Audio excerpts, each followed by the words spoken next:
एक बार की बात है, एक दूर दराज गांव में, जहां हमेशा सर्दियां रहती थी, एक नन्हा लड़का था जिसका नाम हसन था। हसन बहुत मासूम और सादा दिल था, लेकिन गांव के लोग इसे अक्सर तन्हा छोड़ देते क्योंकि वो गरीब था और उसके पास खूबसूरत कपड़े या कोई खास चीज नहीं थी। हसन के दिल में एक ख्वाहिश थी कि वो कुछ ऐसा करे जिससे गांव के लोग इससे मोहब्बत करने लगे।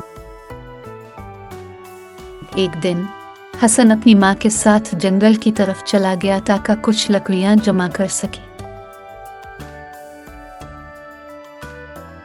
जंगल में चलते हुए इसकी नजर एक अजीबो गरीब गुलाब पर पड़ी जो बर्फ में खुल रहा था। ये गुलाब आम गुलाबों से मुख्तलिफ था। इसके पत्ते चमकदार नीले थे और उसके अर्ध गिर्द हल्की सी रोशनी फैल रही थी। हसन ने सोचा कि ये गुलाब कोई जादुई चीज है और शायद यही वो चीज है जिसकी मदद से वो गांव वालों को खुश कर सकता है। लेकिन जैसे ही इसने गुलाब को छुआ, एक नर्म आवाज सुनाई दी। ये गुलाब बहुत कीमती है, लेकिन इसका जादू सिर्फ उसके लिए है जो दिल से पाक हो। हसन चूंकि दिल से बहुत नेक और सच्चा था, इसलिए गुलाब का जादू इसके साथ हुआ।